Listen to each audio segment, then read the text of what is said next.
What's going on, everybody? It's EricRayweather back here, and in today's video I'm going to be showing you one of the best pistol passing plays in Madden 19. So for today's video, we're going back into the pistol formation. Last week we checked out the pistol formation because I've been getting a lot of requests to do pistol plays because there are some people that just kind of strictly use the pistol playbook.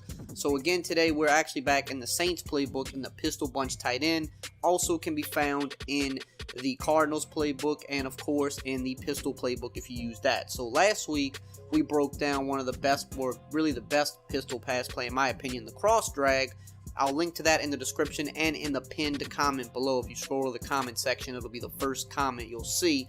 I'll link that video if you want to watch that as well, because that is an amazing play, and if you pair that with this play, then it becomes that much better. But for today, we're going to actually break down the play fake screen. Now this play is pretty glitchy in its own right, not as good as the cross drag, but it's pretty darn good, especially if you use both of them together, and then if you start scheming the entire formation using run plays and things like that. So the fake screen, the way we're going to set this up, I have two setups for this.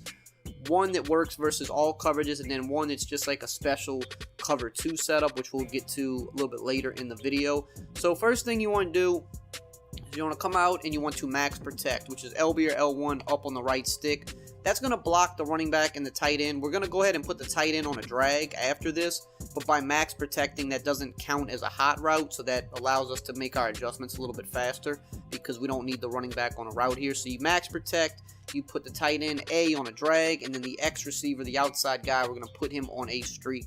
That is the base setup. Now, against a cover 3, I'm going to show you how this works. So first and foremost with this, if they're playing standard, which means they're not shading their coverage down, you're going to look for the 2 underneath routes, which is going to be the tight end and the B receiver on the trail route. The trail route's going to get some nice yards, and that's typically what most people are going to use her, so you're going to wind up dumping it down to the tight end.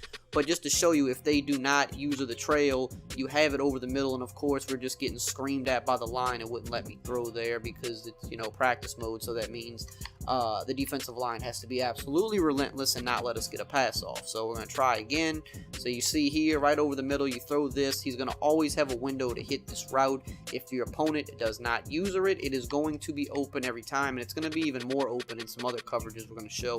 But for right now, just showing you the cover 3 coverage, because the drag is going to kind of get the attention of the guy. I mean, the DB actually got a good swat there, but that's not typically going to happen. But this drag is going to get the attention of the underneath zone briefly, and we're going to always kind of have this hole to fit the trail route in. But typically that's where our user is going to be, because that's usually people with their user stick over the middle. So what you're going to see here is the tight end gets wide open, and I mean wide open, because we're going to go to the replay and show you what happens here. The trail route on this play, it is very good. Cover 3 is probably the coverage that it works, I say, the least against in terms of like the window's a little bit tighter. But what it really helps do is it holds the user over the middle, but also you see how it kind of gets the attention of both of these zones, right?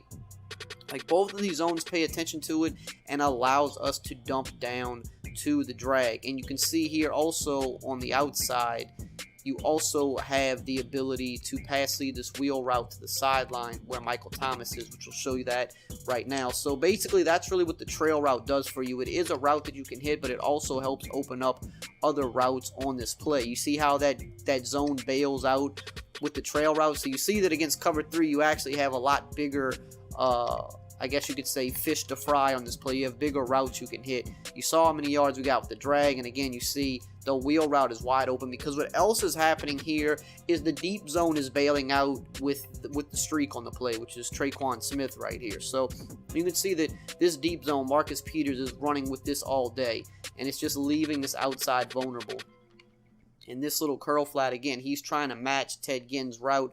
But we still, like I said, we still have a window where we can hit this if we want. But really what the trail route is against cover 3 on this play is it's really more of a decoy than anything. Because again, as you can see, you saw how wide open that other route is. You can see just how wide open the drag. I mean, look how many yards this drag's getting, right? But if you want to throw the tight pass in there, it's not the worst read in the world. Like if you throw this, it's not the worst read in the world. You're gonna have a window to fit it in, you know, but typically the user is gonna sit on that anyway. So that's just regular cover 3. Now if they shade their cover 3 down, that's gonna obviously change things a little bit, because that's gonna clamp down on some of these routes a little bit better. But when they do that, I mean, again, it just opens this up wide open anyway. So that, I mean, that fade route's wide open all day anyway. And if they were to like shade underneath and, you know, take this guy to go user that, like we'll go ahead and man up Thomas right here. So like if they, you know, if they try to shade down to cover the short stuff and they try to go run with that route, well then again, I mean, you have this wide open now. So if the user goes that way, you always have something you can hit. So as you can see already, just against cover 3, this play is really good. Now we'll go to cover 2. Now we got 2 setups for this, but we're going to run the main setup first. So against cover 2, this trail route is just going to be super easy to throw, because what happens is all of these guys back up in cover 2. Cover 2, these vert hooks, they respect the deep, like, you know, the vertical routes a lot more, because you're going to see, I mean, just look how far everybody backs up. I mean, just look how far they back up. Like this guy right here, he's backing up to respect Traquan Smith. He's carrying him very deep down the field. The mid read always goes about this deep by default, and these guys over here, they're just kind of staying in their zone. So you could see just how wide open the underneath is, and that's what a cover 2 is a lot of times. You know, people run cover 2, you know, in real life and in Madden because they want to keep everything in front of them. But that's fine, you know, we'll take this 10-yard gain, 9 to 10 yards. We actually got about 15 there because we got a good animation, but we'll take 9 to 10 yards all day long against a cover 2. So if you want to give us that, now again, a human opponent's probably going to stay there and try to user it, but for those of you that, you know, you play against people that maybe they use the D-line, or you're playing franchise mode, well, that's just open all day regardless. But if you're playing a user, that's probably the route he will use, which is fine, because if he uses that in a cover 2, then we just simply go to the other side of the field. And again, the drag route is going to get us huge yard. You see Michael Thomas on that deep fade or wheel route down the sideline actually blocking for us there, because of just how the routes develop. So again, all these zones that you have to drop back to respect these deep routes. We throw this drag, Michael Thomas is going to throw a block for us and help us. So that drag is so money against any zone defense that isn't shaded underneath. Now, again, if they were to shade underneath, which is not something you typically see out of cover 2, sometimes people get a little, I guess you could say they'll get a little risky with it, but it's not usually the smartest thing to do. You know, if they do that again, I mean, the fade is just, it can't get any more open than that down the field. It's absolutely wide open. Another thing here is if they were to shade their cover 2 underneath, you can kind of pass lead the X receiver inside as well, because they're going to be dropping back. You're going to have an underneath hole. And again, if they were to shade underneath and try to go manually take one of their middle guys to go use the route that Michael Thomas is on, well, then the route that Ted Ginn's going over the middle would be open again. Now, here is another thing you can do against cover 2. If you're playing someone and you just notice that they've been in cover 2 most of the game, they run a lot of cover 2, you do the same setup, but instead of putting X on a streak, you can go ahead and put him on a drag. And what this is going to do is it's going to allow you to quick pass this wheel route to Michael Thomas like this. I'm going to show you. You can throw this little quick pass and get to the outside for a few easy yards, because what happens is when you put the outside guy on a drag, it kind of makes that outside zone come inside. And it's just like an easy 5 to 6 yards. Right there, we got 7.